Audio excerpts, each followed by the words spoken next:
대형공과 이제 구별되는 게 현공풍수라는 게 있죠. 현공이라는 말이 들어가는 것은 똑같습니다. 다만 이제 구별하기 위해서 앞에 대라는 말이 하나 붙었고요. 공통점은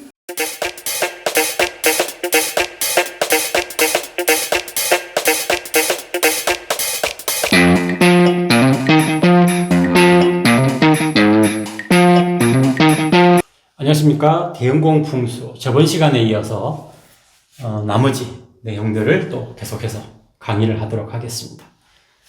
한국의 대형공의 근황. 대형공이라는 제목으로 현공을 강의하는 곳은 대한민국에 지금 한 곳도 없습니다. 물론 저에게 개인적으로 와서 배우신 분들은 몇 분 계세요. 코로나 전에 제가 서울에서 일반인들, 아마추어 풍수가들을 위해서 대략 한 30명 정도 저에게 수업을 들었습니다. 또 이런 게 있었어요. 제가 수업을 할 때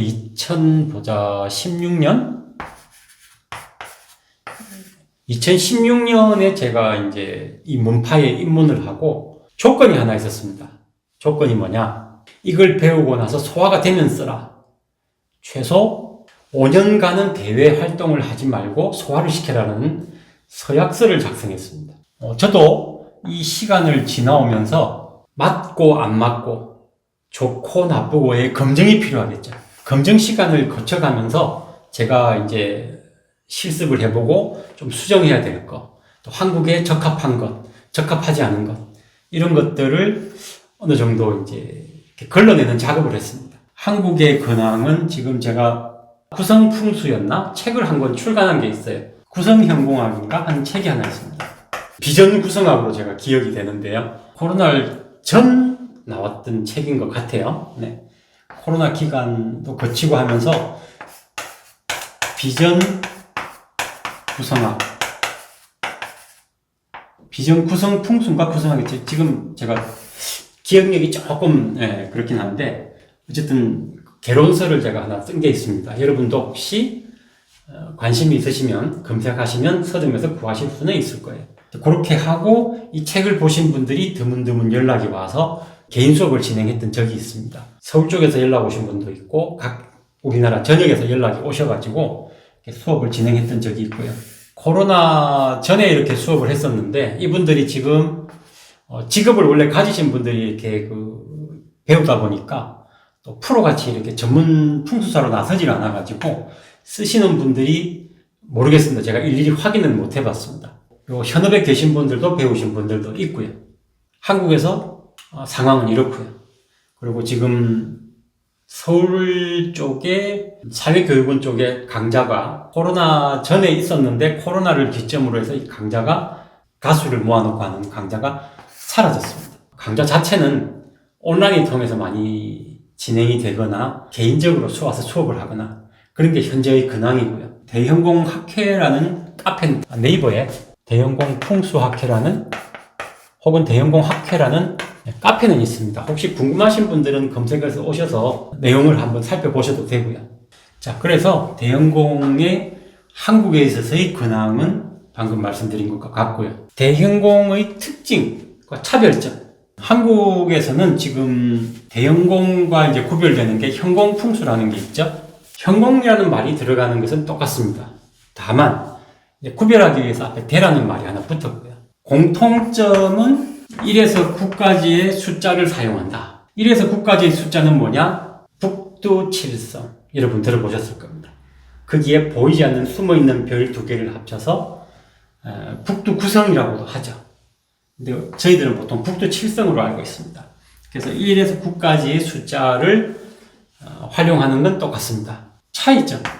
1에서 9까지의 숫자를 쓰는 점은 공통점이고 한 가지를 더 말씀드리면 구궁도라고 하는 앞 시간에 설명드렸던 요런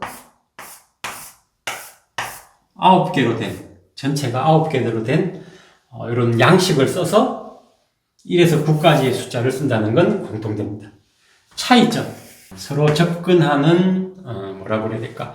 이 1에서 9까지의 숫자를 쓰기 위한 요 숫자를 뽑기 위한 산출 방법이 다릅니다.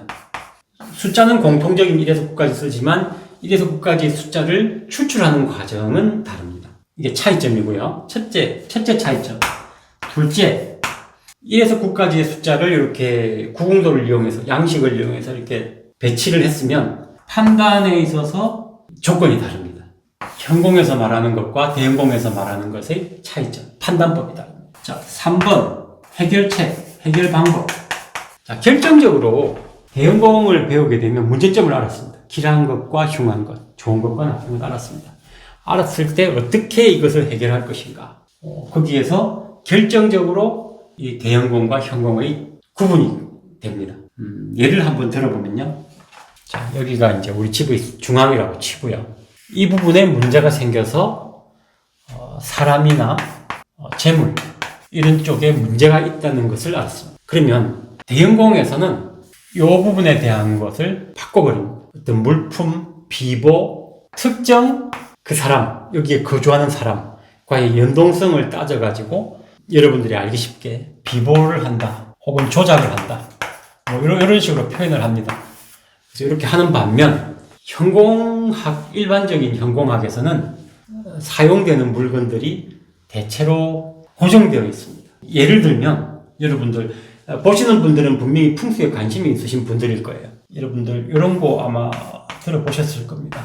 사람 이름이 아닙니다. 이런 풍수 물건이 있습니다. 안인수라고 하는. 풍수에 조금 관심이 있으신 분들은 다 아실 거예요. 안인수라고 하는 항아리에 소금과 동전을 넣어서 하는 제화법이 있습니다. 이게 대표적인 겁니다. 대형공에서는 이런 안인수에 해당되는 물건들은 쓰질 않습니다. 이런 점이 차이가 있고 설명을 계속 해나가면서 더 많은 차이점들이 나옵니다. 다만 저는 대형공에 집중해서 설명을 드릴 겁니다. 대형공의 특징, 대형공은 조금 하나의 그 현공과의 차별점이라고 하면 향이라고 하는 것. 우리가 부동산에서 말하는 남향집, 북향집과 풍수학에서 말하는 향은 전혀 다릅니다. 풍수학에서 말하는 향이라는 것은 기흉을 따지는 기초 단계에 해당이 됩니다. 마치 사주풀이를 우리가 할 때 사주팔자를 잘못 뽑으면 사주가 맞지 않고 틀린 방향으로 가게 됩니다. 풍수를 감정할 때 이 향이라는 것을 고려하지 않으면 전혀 엉뚱한 이렇게 구조가 되어버리는 거죠. 그래서 판단을 했는데 안 맞다라는 결과가 나오게 됩니다. 결정적으로는 이 향을 정한다, 향을 잡는다라고 하는 이 방법이 대형공에 있어서의 큰 특징 중에 하나입니다. 이것도 차근차근 조금씩 설명을 드리도록 하겠습니다. 어쨌든 제가 말씀드린 첫 번째부터 네 번째까지 기초 시간을 포함해서 간략하게 설명을 드렸고요. 다음 시간 보면 조금 더 진도를 나가서 좀 더 기초적인 내용에 접근해 가도록 하겠습니다. 오늘 수업은 여기서 마치겠습니다. 감사합니다.